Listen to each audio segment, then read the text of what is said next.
देश के 50 लाख से ज्यादा केंद्रीय सरकारी कर्मचारियों और 69 लाख से ज्यादा पेंशन धारक जो बेताबी से अपनी सैलरी और पेंशन में वृद्धि होने का इंतजार कर रहे हैं, उनके लिए बड़ी खबर है।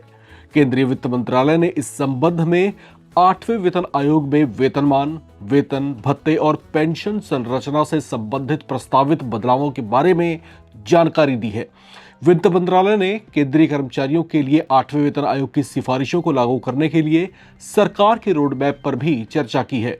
वित्त मंत्रालय की ओर से संसद में इस सवाल का जवाब भी दिया, जिसमें पूछा गया था कि क्या उसने केंद्रीय बजट पर 8वें वेतन आयोग की सिफारिशों के कार्यान्वयन के राजकोषीय प्रभाव का मूल्यांकन किया है। केंद्रीय कर्मचारी 8वें वेतन आयोग से बड़ी आस लगाए बैठे हैं। वे फिटमेंट फैक्टर को हाई रखने और इससे बेसिक पे और पेंशन में अपेक्षा के मुताबिक बढ़ोतरी की भी उम्मीद कर रहे हैं। ऐसे में उनकी चिंताओं को लेकर विपक्ष भी संजीदा दिखाई दे रहा है। संसद सत्र की कार्यवाही में सांसद ए राजा ने 8वें वेतन आयोग से जुड़े कई सवाल किए। उन्होंने वेतनमान, वेतन, भत्ते और पेंशन संरचना में प्रस्तावित बदलावों के बारे में भी पूछा। साथ ही सांसद ए राजा ने 8वें वेतन आयोग की रिपोर्ट पेश करने की प्रस्तावित समय सीमा और 8वें वेतन आयोग की सिफारिशों को लागू करने के लिए सरकार के रोड मैप के बारे में भी जानकारी ली। राजा ने पूछा कि क्या सरकार ने इन बदलावों के लागू होने पर होने वाले राजकोषीय प्रभाव का कोई आकलन किया है। ए राजा के 8वें वेतन आयोग से संबंधित सवालों का उत्तर देते हुए वित्त राज्य मंत्री पंकज चौधरी ने संसद को बताया कि सरकार ने 3 नवंबर 2025 को 8वें केंद्रीय वेतन आयोग के गठन के लिए पहले ही इसके अध्यक्ष और सदस्यों की नियुक्ति कर दी है। वित्त राज्य मंत्री पंकज चौधरी ने कहा कि 8वां वेतन आयोग अपने गठन के 18 महीनों के भीतर ही केंद्रीय सरकारी कर्मचारियों के वेतन, भत्ते, पेंशन आदि तमाम जो सिफारिशें हैं उसकी तरफ से वो सौंप दी जाएंगी। ए राजा के सवाल के जवाब में मंत्री पंकज चौधरी ने कहा कि 8वें वेतन आयोग की सिफारिशों का राजकोषीय प्रभाव तभी पता चल पाएगा जब इन्हें केंद्र सरकार द्वारा स्वीकार कर लिया जाएगा। 8वें वेतन आयोग ने नई दिल्ली स्थित अपने कार्यालय में कार्य करना भी शुरू कर दिया है।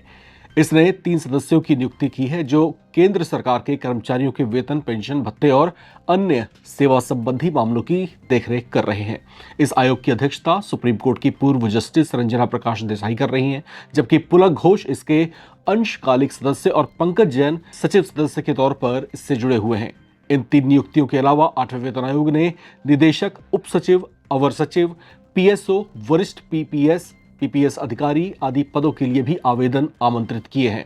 8वें वेतन आयोग ने अपनी वेबसाइट 8cpc.gov.in पर सेवारत कर्मचारियों, पेंशन भोगियों के संघों और यूनियन संगठनों, संस्थानों के साथ साथ कर्मचारियों, पेंशन भोगियों और इच्छुक लोगों से उनके सुझाव भी आमंत्रित किए हैं। इसके लिए एक विशेष वेबसाइट बनाई गई है। ये सुझाव mygov.in वेब पोर्टल पर उपलब्ध 18 प्रश्नों वाली एक प्रश्नावली के जरिए व्यवस्थित तरीके से मांगे जा रहे हैं। इसमें अपने सुझाव जमा करने के लिए आपको इन प्रश्नों के जवाब इसमें भरने होंगे और अपने सुझाव देने की अंतिम तिथि जो है वो 31 मार्च 2026 तय की गई है। तो फिलहाल यहाँ पर केंद्रीय कर्मचारी यही आस लगाए बैठे हैं कि इस बार जो है उनके वेतन में और उनके पेंशन में जो है अच्छी बढ़ोतरी देखने को मिलेगी।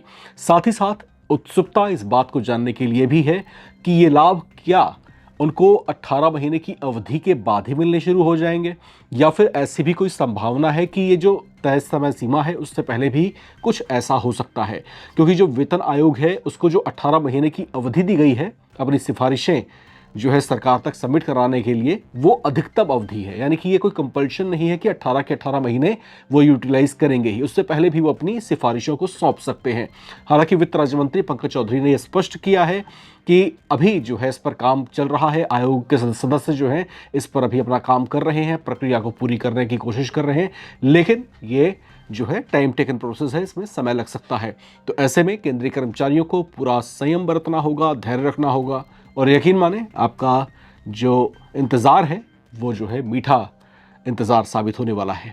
तो यहाँ पर क्रॉस द फिंगर, आपके वेतन में इस बार जो है आपकी अपेक्षाओं के मुताबिक जो है कमोवेश जो है कुछ अच्छा ही आपको मिलेगा और आपके वेतन और पेंशन में अच्छी बढ़ोतरी भी इससे देखने को मिल सकती है।